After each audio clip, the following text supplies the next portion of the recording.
Super Mario Bros. 3, el cartucho más vendido de todos los tiempos. En el 92 se lanzó Mortal Kombat, un juego que me encanta. En el 93, Estados Unidos comenzó a investigar la violencia en los videojuegos a raíz del Mortal Kombat, y se creó un organismo especializado en videojuegos que comenzó a establecer las edades mínimas sugeridas para cada juego. Ese año también se creó NetTech, el primer videojuego de deportes en línea.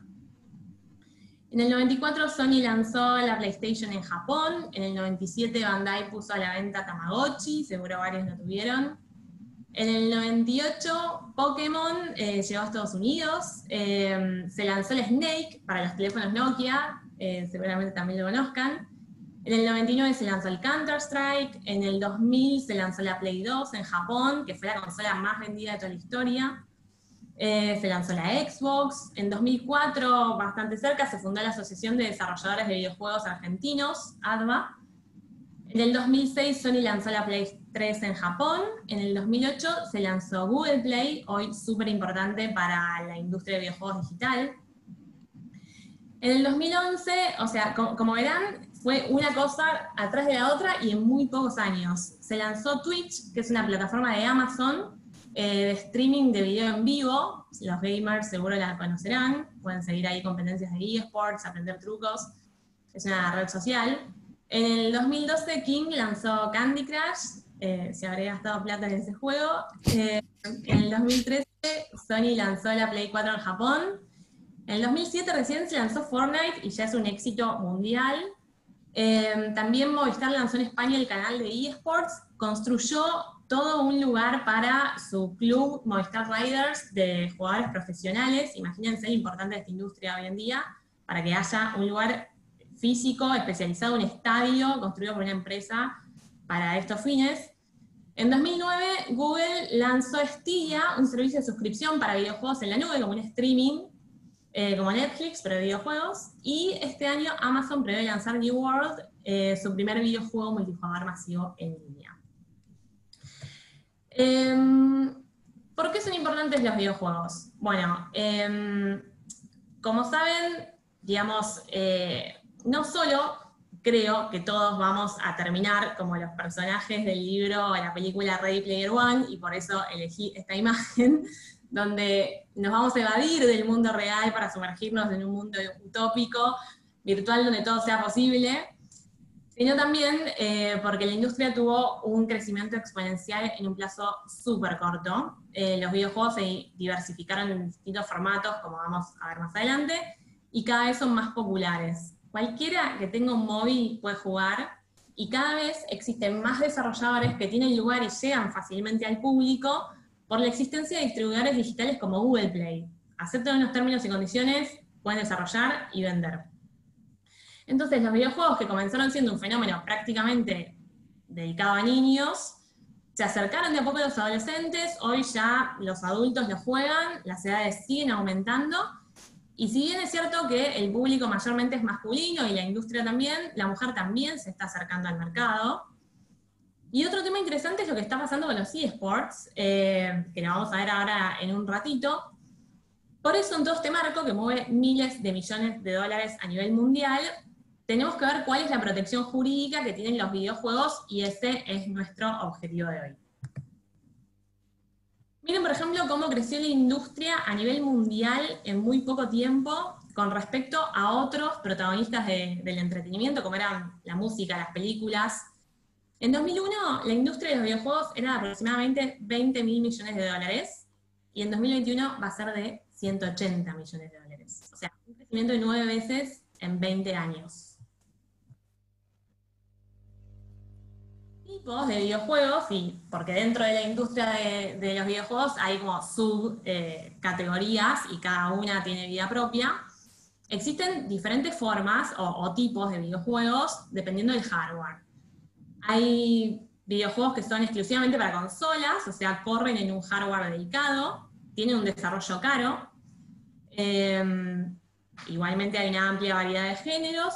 El sistema es muy controlado por los titulares de propiedad intelectual, o sea, los de las consolas. Y hay productos físicos y digitales. En esta época predominaba la venta del producto físico de este cuadro, pero ahora vamos a ver cómo esa tendencia cambió.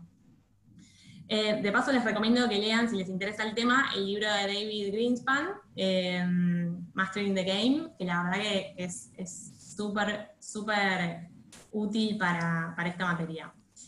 En el caso de PC, el software corre en Windows, Mac o Linux, o sea, no importa tanto el hardware, no hay un único controlador de la plataforma, y la mayoría de las ventas se da a través de canales digitales. Y finalmente está el mundo mobile, donde el software corre en tabletas y teléfonos, el desarrollo es más económico, son juegos sociales y casuales. Hay mayor cantidad de jugadores, pero porque tampoco están tan dispuestos a pagar, entonces esta industria lo monetiza de otra manera, por ejemplo, a través de publicidad. Lo que les decía de las ventas por formato, por ejemplo, en Estados Unidos, solo en 10 años, literalmente los números se dieron vuelta. O sea, antes el mercado era mucho más grande, el físico, el de videojuegos físicos, se vendían cartuchos, CDs, y hoy ese porcentaje del 80 bajó al 17 y el mundo digital es el que predomina. Antes de adentrarnos en lo estrictamente jurídico, me gustaría dedicarle unos minutos a los eSports. No sé si esta semana vieron la Champlay, que se organizó en pocos días como un proyecto de algunos deportistas famosos para ayudar a la Cruz Roja, podían colaborar con Mercado Pago, a obtener donaciones por el tema del COVID-19. Solo el primer día recaudaron $150.000. Los eSports, la verdad, es que crecen a una velocidad enorme y me gustaría que vean por ustedes mismos de qué se trata para los que no lo conocen. Así que ahora les voy a mostrar un video. Pero bueno, en resumen, los eSports son competencias de videojuegos que a partir del año 2000 se convirtieron en grandes eventos. Hay géneros más comunes como estrategia en tiempo real, arenas de batalla, disparos en primera persona. Y es tan importante el crecimiento de esta industria que incluso las grandes ligas deportivas están incursionando. Por ejemplo, la NBA tiene su propio equipo. Para los que no lo conocen, quiero que vean un par de imágenes porque son bastante choqueantes.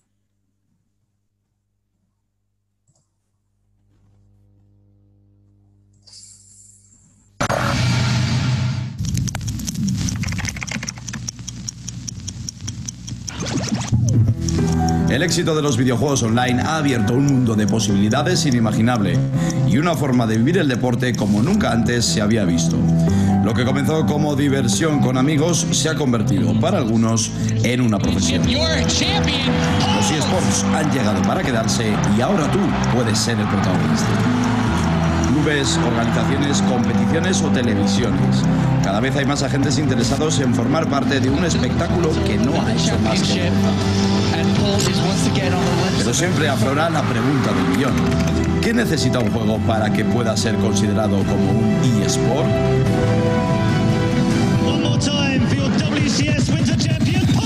League of Legends, Counter-Strike, Call of Duty, Dota 2, Hearthstone. Todos ellos pertenecen a géneros diferentes y ahora mismo están en lo más alto.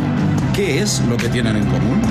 Por un lado, cuentan con las más extensas comunidades de jugadores online y todos ellos son títulos que se juegan en todo el mundo. A todo esto se suman dos ingredientes básicos: contar con millones de fans que permanecen atentos y actualizados a todo lo que acontece, y lo más llamativo, la existencia de equipos profesionales que entrenan a diario para llegar a lo más alto. En los últimos 15 años, la progresión y el aumento del alcance de los eSports ha sido constante. Los números así lo demuestran. En 2016, en los mundiales de League of Legends, quizá el eSport más seguido en la actualidad, fueron vistos por casi 400 millones de espectadores en todo el mundo. Un evento retransmitido en 18 idiomas y que repartió $6,7 millones en premios. Cifras notables, aunque todavía lejos de alcanzar los casi 21 millones de bolsas registrados en el último mundial de Dota 2. Lo que pasará en el futuro de los eSports todavía es una incógnita, aunque en el presente ya tienen una trascendencia muy prometedora. Es el momento de hacer que se queden y disfrutarlos como nunca. Es la hora de competir.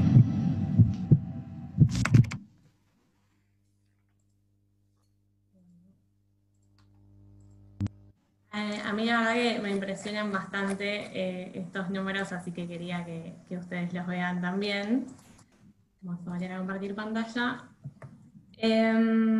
Ahora sí, nos adentramos de lleno en el mundo legal y vamos a hablar de los derechos de propiedad intelectual que protegen a los videojuegos. Primero, quise hacerles una intro más bien comercial, porque para que los abogados podamos prestar un buen asesoramiento tenemos que conocer la industria en detalle. Y ahora, como sé que hay gente conectada que no es abogada, les pido perdón a los abogados y a los especialistas de propiedad intelectual, pero voy a hacer un repaso súper rápido para que estemos todos en tema. La propiedad intelectual se relaciona con las creaciones de la mente, ¿sí? Son el conjunto de derechos que protege las invenciones, obras literarias, artísticas, símbolos, nombres e imágenes que se usan en el comercio. Por eso se protegen bienes intangibles, ¿sí? Por ejemplo, un software es código intangible. No estamos hablando ni del envase que protege a ese software, más allá de que podría contener marcas o diseños en especial, sino estamos hablando de bienes intangibles, creaciones de la mente. Y los derechos de propiedad intelectual permiten a los titulares la explotación exclusiva de sus creaciones y también la facultad, les otorgan la facultad de impedir a terceros el uso de esta propiedad intelectual sin autorización. Solo para que sepan, hay distintos derechos de propiedad intelectual y los principales son los derechos de autor, que protegen obras originales, científicas, literarias, artísticas, de software, y protegen la expresión de la idea, ¿sí? No la idea en sí. Es decir, una novela basada en una familia, amores, desencuentros, es una idea, pero 100 años de soledad es la obra y la expresión de la idea y es lo que se protege, no la idea en sí del argumento de la novela. No necesitan registro, la protección es automática y mundial desde el momento de la creación, si bien existe un sistema de depósito en las oficinas de derecho de autor para facilitar la prueba, ¿sí? Ante terceros, de que yo lo creé primero. No necesito un título, pero esto es algo que me facilita la protección a futuro. Durante toda la vida del autor, más un plazo posterior a su muerte que va para sus derechohabientes o herederos. Después tenemos a las marcas, que son los derechos que protegen a los signos con capacidad distintiva, con o sin contenido conceptual. Es decir, por ejemplo, la marca Mercado Libre y la marca Nike. Nike es mucho más arbitraria, ¿sí? Porque uno piensa en Nike, todos la conocemos, entonces pensamos en artículos de deportes, pero si alguien no la conociera, no sabría qué distingue, pero sin embargo es un signo para distinguir una mercadería en particular que puede ser protegido. Se pueden proteger palabras, frases como eslogans publicitarios, formas, por ejemplo, la forma del chocolate Toblerone puede ser tranquilamente una marca tridimensional porque es muy característica, es decir, es un signo que cuando lo vemos ya reconocemos de qué producto se trata aunque no esté escrita la marca. Hay marcas tradicionales que son las palabras, como les decía, o con un logo, y las no tradicionales como las formas, como la botella de coca, marcas incluso sonoras, como la Intel, identifican productos y servicios. La protección es por tiempo limitado, pero son renovables indefinidamente en el tiempo, siempre que uno se acuerde de hacer el trámite puede tener su marca vigente. Y los derechos son territoriales, es decir, si tengo una marca en Argentina y quiero ir a Brasil, tengo que ir a Brasil a registrarla. En el caso de las patentes, protegen invenciones de productos o procedimientos, solamente se protegen los inventos que sean nuevos a nivel mundial, que realmente tengan una actividad inventiva, un esfuerzo del inventor, y tengan aplicación industrial. No se protegen inventos artísticos, por así decirlo, porque pueden pasar por el fuero de los derechos de autor. Se conceden en general a nivel mundial por 20 años, desde el que se inicia el trámite, y luego caen en el dominio público y cualquiera puede explotar el invento una vez que se vencen. Esto tiene que ver con la filosofía del derecho de propiedad intelectual, pero es tema de otra charla. Los derechos también son territoriales, como en el caso de las marcas.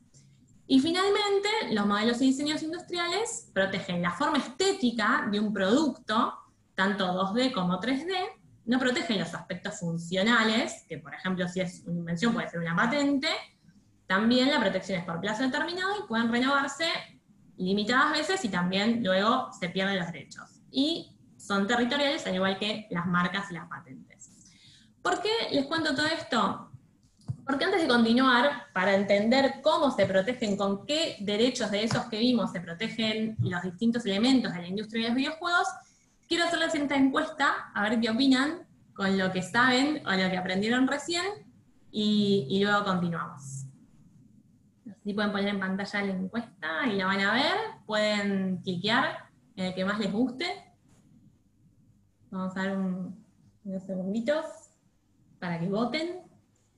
Después de votar, ponen ahí Submit.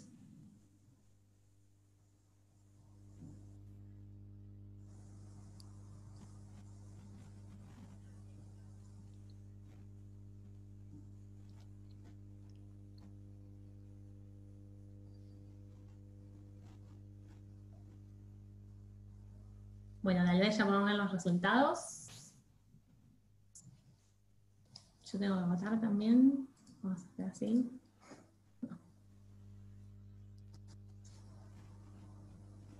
Ahí están faltando de votar algunas personas. Bien.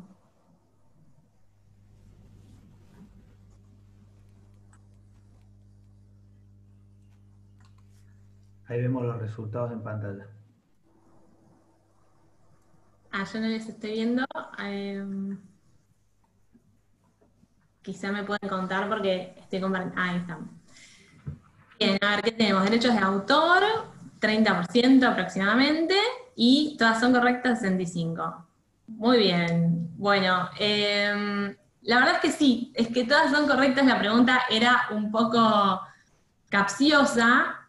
La idea en realidad no era confundirlos, sino mostrarles que, hablando, digamos, puntualmente de videojuegos como códigos, sí, se protegen por derechos de autor, pero justamente yo hablé de elementos y de industria para que sea un poco tramposa la pregunta, porque por ejemplo, SEGA, que es una marca reconocida en la industria, es una marca. Sub-Zero, que ahí es bastante oportuno con su barbijo, es un personaje que puede estar protegido por derechos de autor, lo mismo que su vestimenta, incluso si se quiere hacer merchandising, como en el caso que vemos ahí, que es de Fortnite, pero digamos, se requeriría ese tipo de licencia para hacerlo.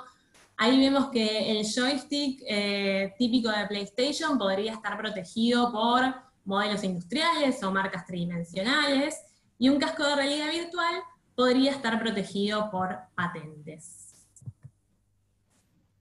Hay otros derechos aplicables también, y hay otros componentes de videojuegos que no mencioné recién, que también pueden estar protegidos, como por ejemplo bajo el derecho de autor se puede proteger la música de videojuego, la historia, los personajes, temas artísticos, escenarios. Por secreto comercial, el titular de los derechos puede proteger información como listas de distribución de sus clientes, contactos del editor, contactos del desarrollador, del middleware. Marcas también pueden ser la denominación de la empresa o un nombre comercial, el logo, el título del juego, que si bien podría estar protegido como obra bajo derecho de autor, también se podría registrar si es distintivo. En el caso de patentes, bueno, vimos innovaciones técnicas de hardware. Acá este es un cuadro tomado de Estados Unidos, entonces por eso allá en algunos casos se puede patentar software. Pero bueno, como verán, el mundo es súper amplio. Igualmente, hablando de los videojuegos como obra de software o audiovisual, y a los abogados que tanto les gustan las definiciones, podemos encontrar esta de la Organización Mundial de la Propiedad Intelectual, que dice que los videojuegos son obras intelectuales complejas compuestas por múltiples obras de derecho de autor. El criterio predominante en Argentina, y sé que hay gente conectada a otros países, así que ya vamos a ir ahí, es que se trata de un software, ¿sí? Que el videojuego se trata de un software, y la Ley de Propiedad Intelectual, número 11723, los protege de manera genérica, porque no los menciona expresamente, pero incluye al software y a las obras audiovisuales bajo su protección. Existe una ley muy chiquitita sobre videojuegos, que es la 26043, que regula las leyendas que deben contener en los envases o packaging, es vieja la ley, de videojuegos, porque los fabricantes tendrían que colocar una leyenda que diga la sobreexposición a los videojuegos es perjudicial para la salud, y la calificación del juego como si fueran las películas, apta para todo público, apto para mayores de 13 años, según corresponda. Y en el caso de salones con máquinas recreativas y acceso al público, se debería también exhibir una leyenda de la sobreexposición perjudicial para la salud y la calificación del juego. La ley no contiene sanciones, por lo cual invita a las jurisdicciones a establecer sanciones a quienes incumplen con esta obligación, por lo tanto, ya saben lo que puede llegar a suceder en países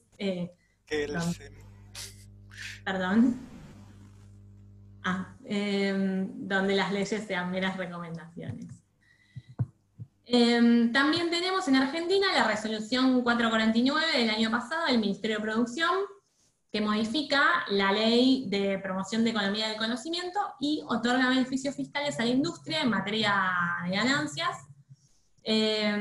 Por ejemplo, a quienes desarrollen videojuegos, tanto ilustradores, modelado 3D, animación, música, como a los que se encarguen de la producción y postproducción audiovisual de los videojuegos. ¿Cómo es la situación jurídica en otros países? Bueno, la mayoría es igual a Argentina, por ejemplo Japón, China, India, países de Europa, Latinoamérica, Brasil, Uruguay. La situación es similar, no existe protección específica, pero sí leyes de propiedad intelectual que protegen a las obras en general, y que incluyen al software como una obra protegida bajo derecho de autor. O sea, estos países también creen que se trata de software.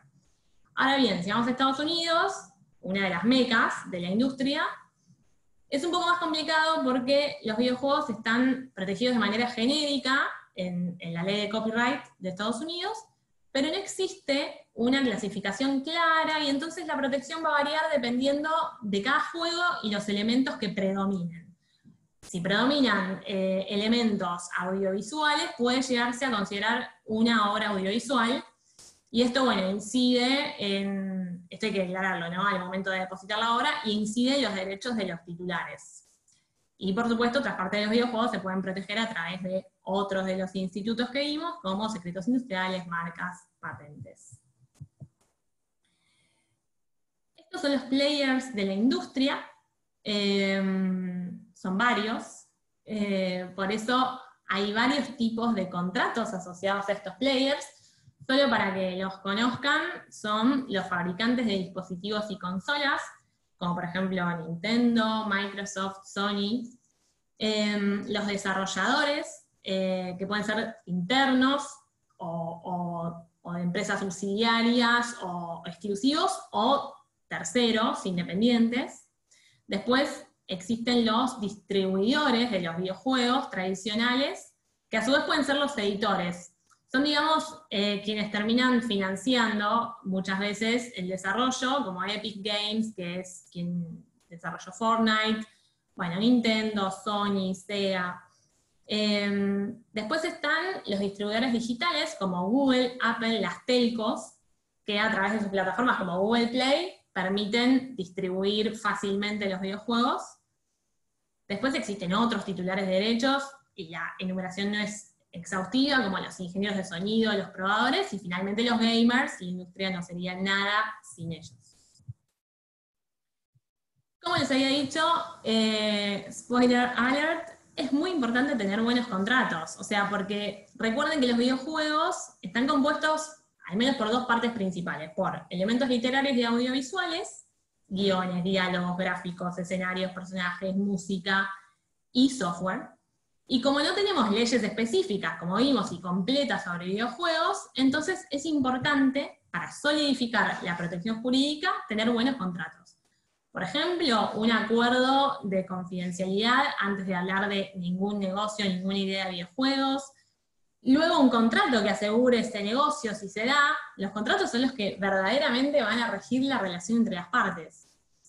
El licenciario que quiere comercializar va a necesitar que alguien le asegure la cadena de derechos para no infringir derechos de terceros y después tener sanciones civiles, penales, que son materia de otra charla también, no vamos a ahondar en eso, pero es clave para poder hacer un buen negocio, tener esa parte asegurada, y a su vez el licenciante o titular necesita asegurarse de proteger su propiedad intelectual, porque muchas veces no es suficiente con depositar la obra en las oficinas de derechos de autor.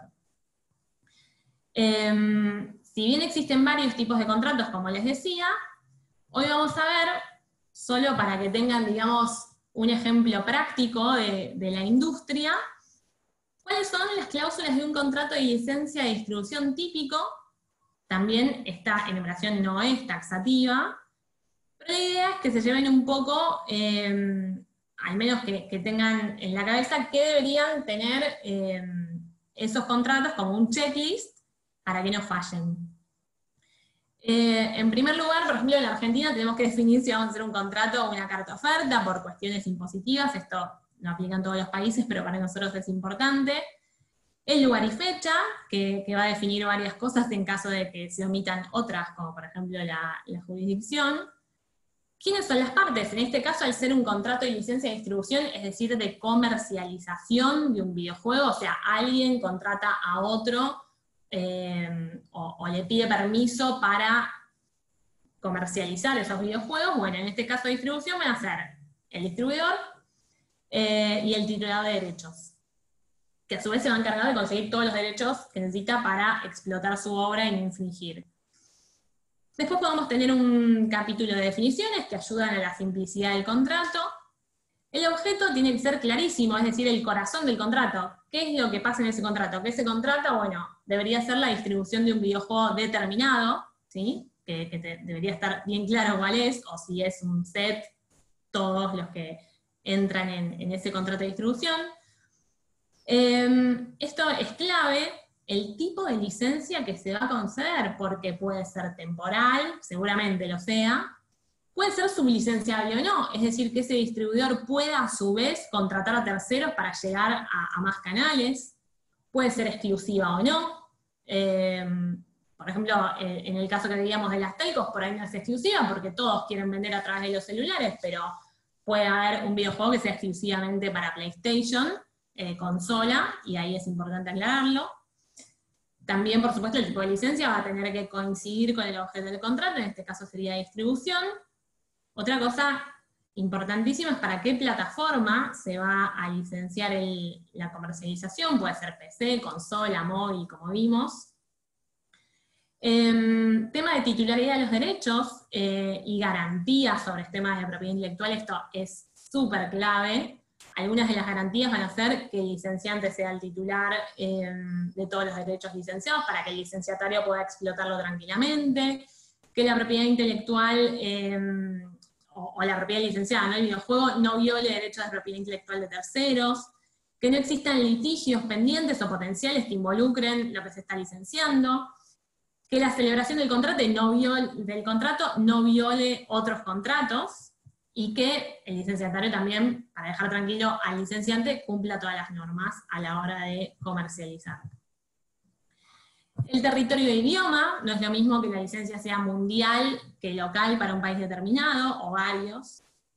La vigencia, que puede ser desde la firma al lanzamiento, para darle un tiempo al distribuidor de acomodarse y cerrar acuerdos, y que se cuente el periodo entonces desde ahí. Puede tener renovación automática o no, eso depende, la verdad que tiene sus pros y sus contras. Para mayor control de contrato no es recomendable, pero para justamente asegurar la inversión sí, que haya renovación automática. Derechos y obligaciones de las partes, además de todas las estilos, es decir, consolidar bien lo que pueda hacer cada parte. Por ejemplo, podría establecerse un fair refusal para tecnologías futuras, por ejemplo, si en el futuro sale una tecnología que hoy no existe, que el distribuidor tenga el derecho también, y esa licencia le permita comercializarlo para esas plataformas también, que haga una oferta. Si, por ejemplo, el videojuego se puede precargar en dispositivos móviles, también pedir permiso y tenerlo como derecho. El tema de las regalías es todo un mundo. Regalías son los pagos que va a hacer el distribuidor al licenciante del videojuego, y pueden depender, y dependen de hecho, de todos los derechos que se otorguen, es decir, cuanto más amplios sean los derechos, mayores serán las regalías, y las partes pueden establecer un mínimo garantizado o no, y no tener obligación de venta y ver cómo les va. Y el porcentaje a veces de regalías, cuando se establece un porcentaje y no una suma fija, puede variar. Si se vende más, baja el porcentaje, para, digamos, justamente apoyar las ventas. Las regalías sería ideal que se calculen sobre las ventas netas, para no pagar sobre un bruto o sobre ventas que al final no se hacen o se desconocen. Bueno, asociado a esto el tema de impuestos, si se van a hacer retenciones o se va a pagar con grossing up, es decir, neto lo que me pida el licenciante y yo me hago cargo arriba de todos los impuestos. Tema de descuentos, si las partes quieren hacer promociones o si se desconoce alguna compra. Después, para que las cuentas sean claras y se conserve la amistad, temas de liquidaciones, de auditorías, de formas de pago, que las partes tengan un plazo para, por ejemplo, el licenciante para impugnar la liquidación que le presente el distribuidor, y a su vez, si tiene un conflicto, que lo puedan resolver de buena fe, o eventualmente se aplique una penalidad, la moneda de pago, los datos de la cuenta. Pagos a entidades de gestión colectiva se aplicaran, por ejemplo, en Argentina, SADAIC cobra un porcentaje por la música, los videojuegos, bueno, a ver quién lo paga. Seguramente el distribuidor cuando haga la comunicación pública, pero eso se puede negociar. También se va a tener que establecer si la cesión está permitida o no, es decir, transferir el contrato a un tercero. Las acciones de marketing que pueden hacer las partes, si van a poder usar las marcas de cada uno, quién va a pagar la publicidad. Las actualizaciones, porque muchas veces justamente el juego se va quedando en el camino si no tiene las actualizaciones correctas, así que es importante que el licenciatario se asegure de que el licenciante se las provea en caso de que existan. Tema términos y condiciones para el usuario, esto también es re importante por temas de defensa del consumidor, reclamos, soporte técnico, todas esas cosas que bueno, para el licenciatario pueden ser un dolor de cabeza. Resolución de conflictos, si por ejemplo va a haber un proceso de escalamiento para intentar evitar llegar a los tribunales, porque los casos en general de propiedad intelectual son costosos de afrontar y por ahí a veces las indemnizaciones según el país no son tan buenas.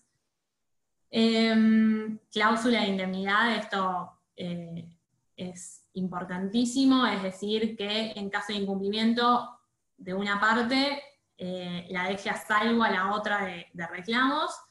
Igualmente, pueden no ser necesariamente ilimitadas, se puede poner un tope de monto a indemnizar, ver quién paga los gastos y qué tipo de daños se cubren. Y bueno, otras cláusulas también importantes son auditorías de derechos por derechos de propiedad intelectual, porque muchas veces confiamos en lo que dice el licenciante, de que tiene todos los derechos, les hacemos firmar una garantía, pero si hay muchos videojuegos licenciados, tal vez al principio no se puede hacer una buena auditoría, entonces que exista esta cláusula como respaldo.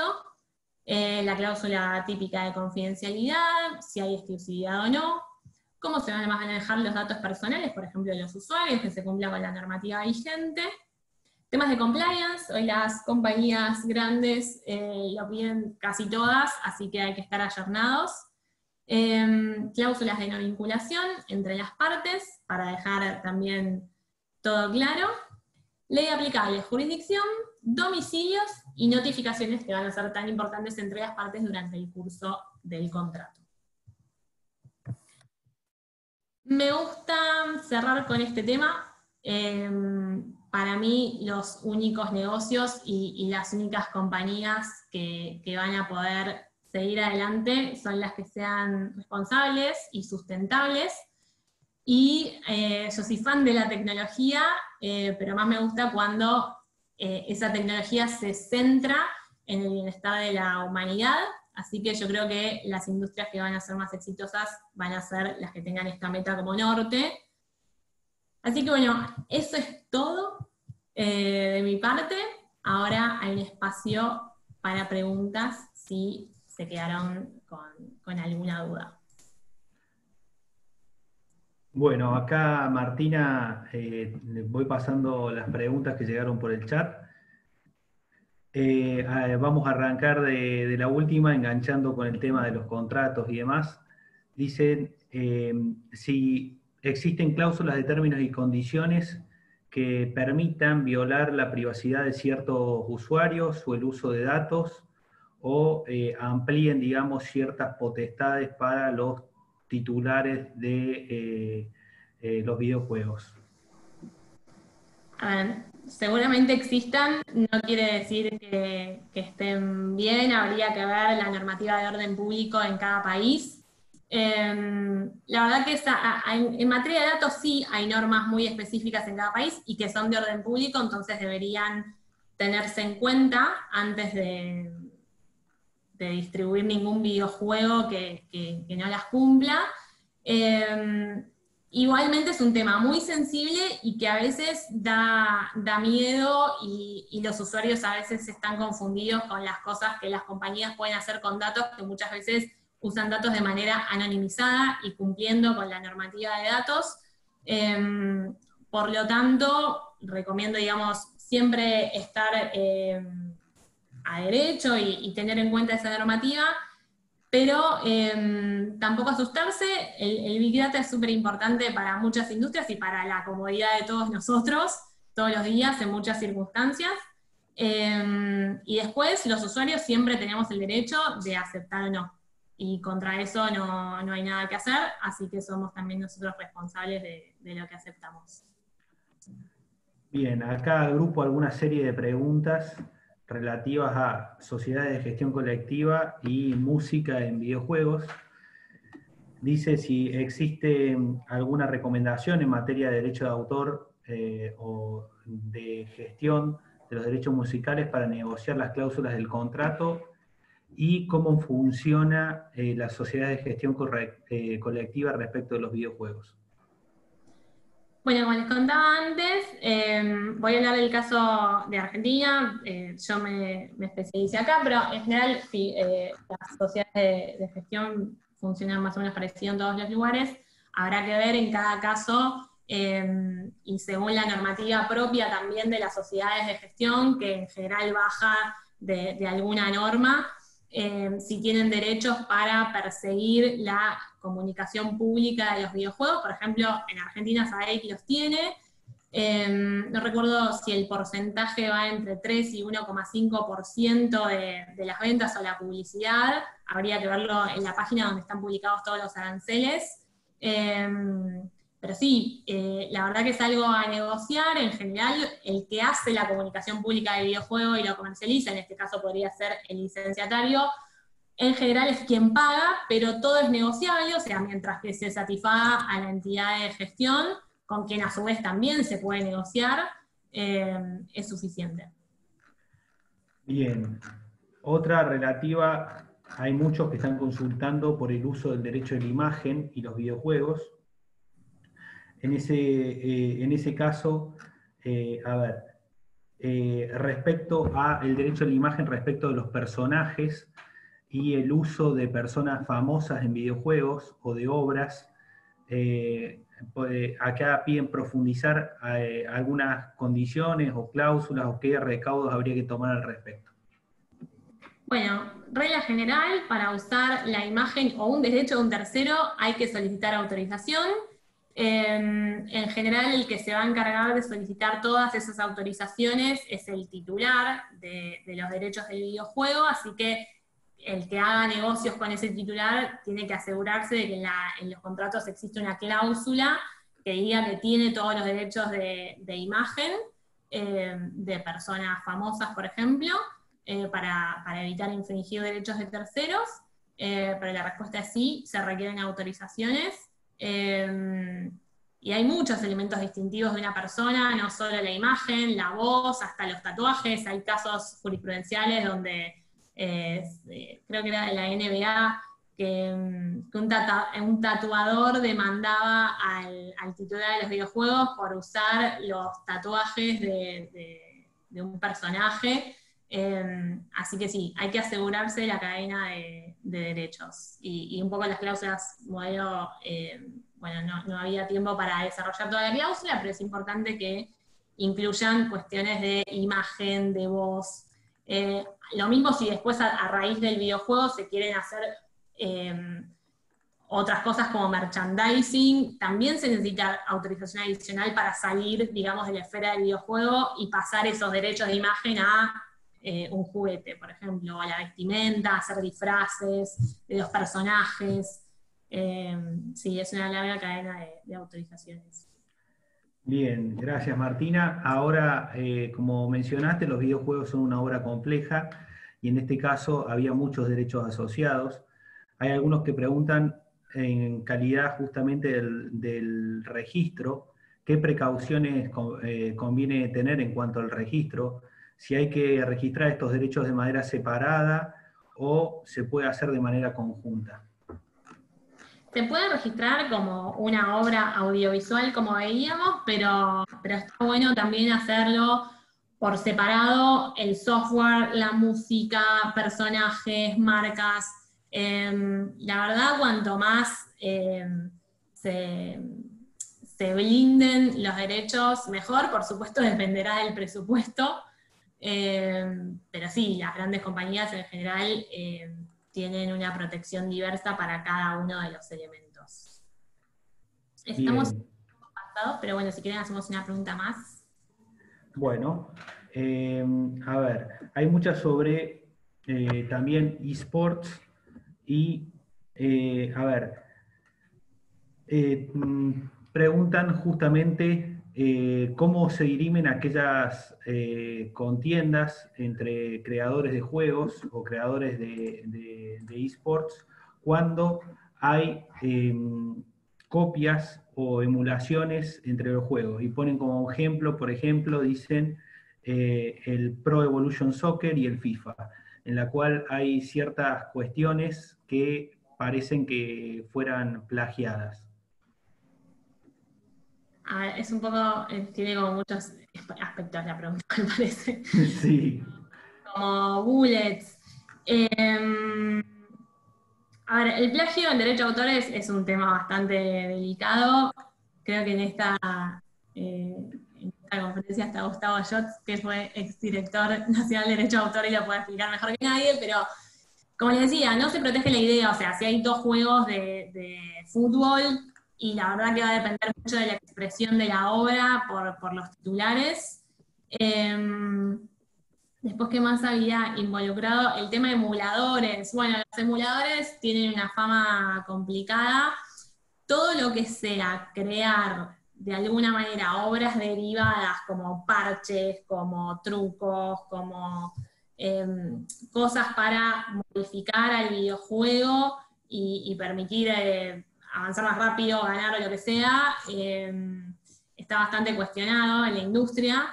Así todo, más allá de la letra de la norma y de las infracciones estrictamente hablando, la industria muchas veces tiene que dejar pasar ciertas cosas, como por ejemplo todo lo que pasa en Twitch, ¿no? Que es esta red social que les comentaba, donde todos se juntan a ver cómo juegan influencers o gamers, que son influencers y que hacen mucha plata jugando a los videojuegos online. Y a veces algunas marcas deciden, bueno, dejarlo ser justamente porque les genera ventas, publicidad, más allá de que se puede llegar a considerar incluso eso una infracción. Entonces es como, hay que analizar todo como vimos, digamos, en la presentación de hoy, desde el punto de vista legal y comercial, ver el caso puntual y ver cuál es la mejor forma de resolverlo según el interés de cada player. Y te robo una última pregunta. ¿Qué recomendaciones tenés sobre, los titulares de videojuegos deben ser titulares o hay algún problema justamente con las creaciones que hacen de esos videojuegos los usuarios? A ver, de nuevo, Supongo que se refiere, la pregunta se refiere a la cuestión de los nicknames. Dice, ¿qué recomiendas sobre los nicknames en los videojuegos? ¿Los titulares de videojuegos deben ser los titulares de esos nicknames o los usuarios deben ser los titulares de esos nicknames? Bueno, habría que ver quién lo creó. Debe ser un nickname de un gamer cuando se conecta y... Exacto. En general, de nuevo, es no usar nombres que generen confusión, por ejemplo, con marcas o hacerse pasar por algo como oficial. Pero después es un poco un nickname, si no tiene uso comercial y nada por el estilo, es una forma de expresión. A priori podría usarlo, siempre también teniendo en cuenta cuestiones éticas. La verdad que en todo lo que es juegos online pasan muchas cosas bastante indeseables, desde bullying hasta tipos de discriminación varios, entonces la verdad que me parece que es importante cuidar todas esas cuestiones y no solo un tema de derechos. Perfecto. Bueno, la última pregunta dice, ¿es necesario para tener un contrato de licenciamiento para las personas que organizan torneos de eSports? Sí, sí. En su momento organizamos para Movistar todo lo que fue la final de League of Legends en Argentina y por supuesto firmamos un contrato con el titular de los derechos, porque sí, es una explotación comercial a partir de una obra. Imagínenselo como un recital, donde por supuesto van a tener que adquirir los derechos para la explotación, así que sí, la respuesta es afirmativa. Bueno, perfecto.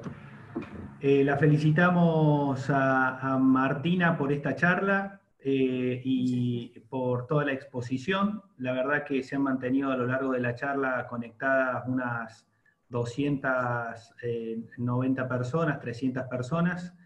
De paso, les aviso que nosotros vamos a continuar con esta serie de masterclass en materia de propiedad intelectual.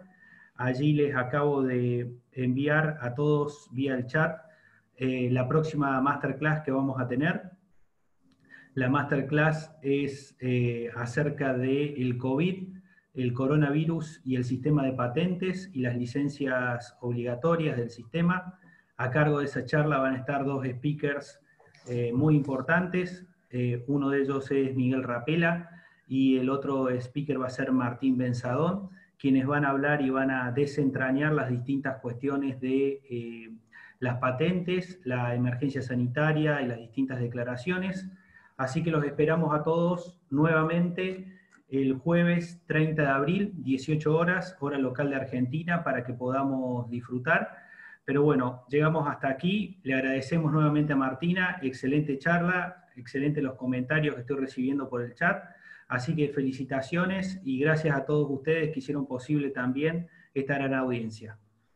Gracias a todos por conectarse. Un saludo.